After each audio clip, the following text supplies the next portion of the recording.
सभी लोग जानते हैं कि हमारा यूनिवर्स बहुत रहस्यमय और डरावना है।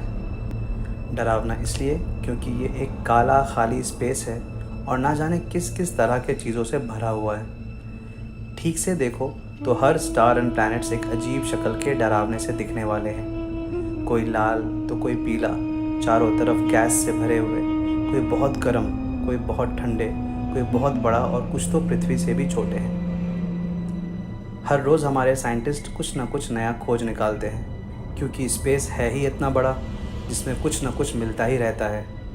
चलिए कुछ स्ट्रेंज चीज़ों पर एक नज़र डालते हैं। हमारे लिस्ट में सबसे पहली चीज़ है मिस्टीरियस रेडियो सिग्नल।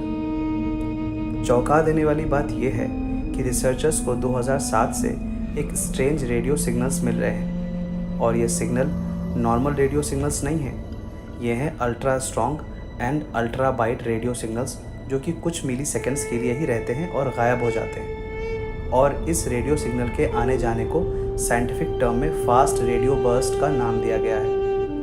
मैं लिंक डिस्क्रिप्शन में डाल दूंगा।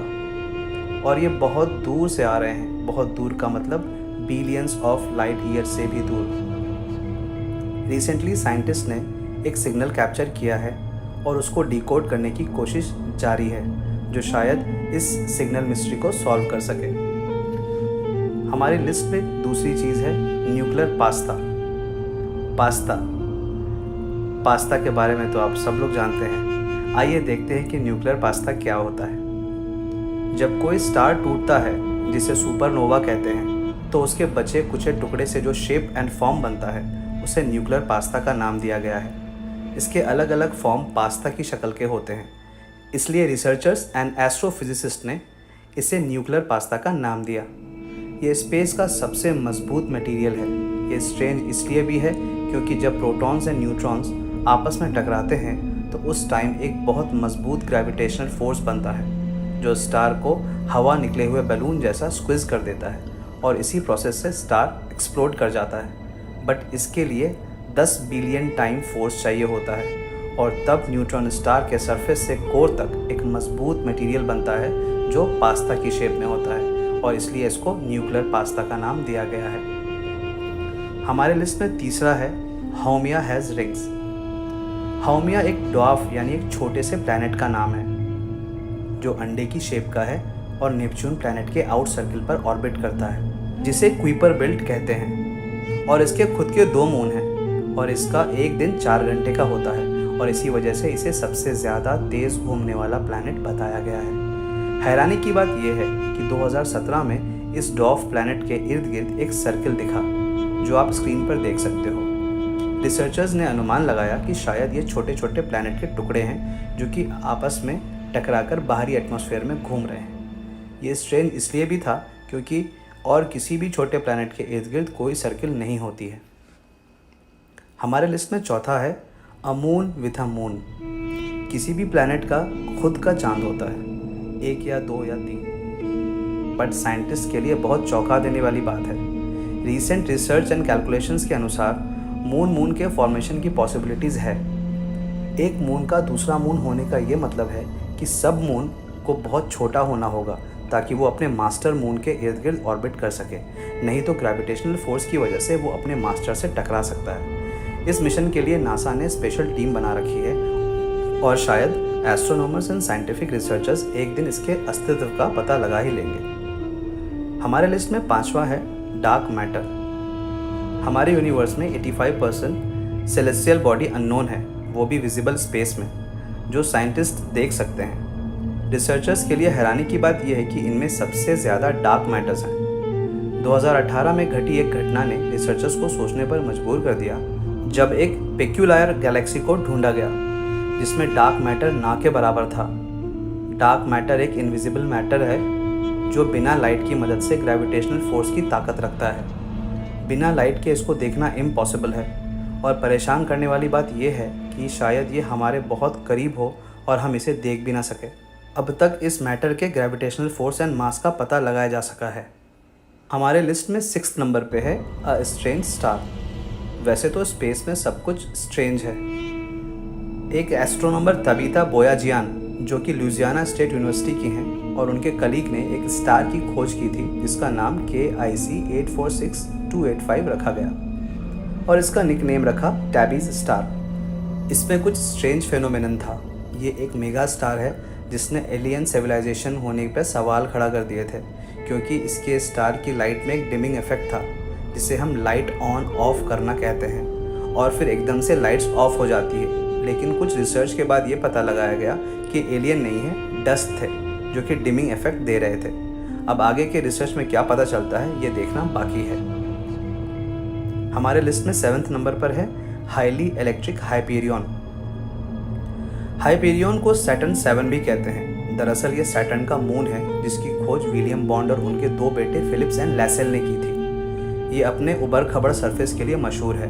ये सैटर्न एक चक्कर 21 दिनों में लगाता है, मींस इसका एक साल 21 दिनों का होता है। ये स्ट्रेंज मून की कैटेगरी में आता है क्योंकि इसमें सबसे ज़्यादा क्रेटर्स हैं। अब क्रेटर्स क्या है? क्रेटर्स एक कटोरी के जैसा छेद होता है जो सरफेस पर उल्का गिरने से बनता है। और सबसे हैरानी की बात यह है कि जब नासा के कैसिनी स्पेसक्राफ्ट ने सैटर्न के एटमॉस्फेयर को विजिट किया था तो उन्होंने देखा कि हाइपेरियन से इलेक्ट्रिक रेज आउटर स्पेस की तरफ निकल रहे हैं और ये मून स्टैटिक एनर्जी से घिरा हुआ है। ये स्ट्रेंज इसलिए है कि बाकी किसी मून के साथ ऐसा नहीं होता है। हमारे लिस्ट में 8वें नंबर पर है अ गाइडिंग न्यूट्रिनो।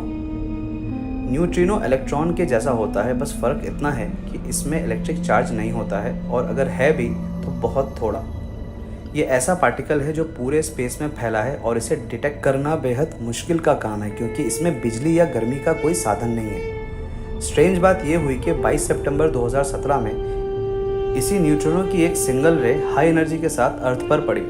वैसे जनरली इसकी लाइट्स अर्थ पर आती है, लेकिन ये रेस की एनर्जी बहुत ज़्यादा थी और रिसर्चर्स बताते हैं कि ऐसी रेस जो अर्थ पर पहुंची वो 400 बिलियन साल पहले की थी, और वो भी एक सुपर मैसिव ब्लैक होल के सेंटर से निकली है।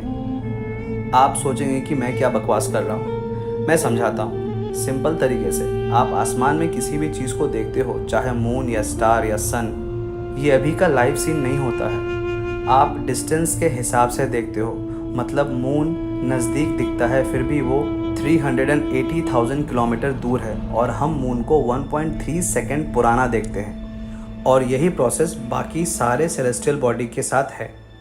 इसलिए न्यूट्रिनो की लाइट इतनी दूर से आई है कि उसको अर्थ पर पहुंचने में 400 बिलियन साल लग गए।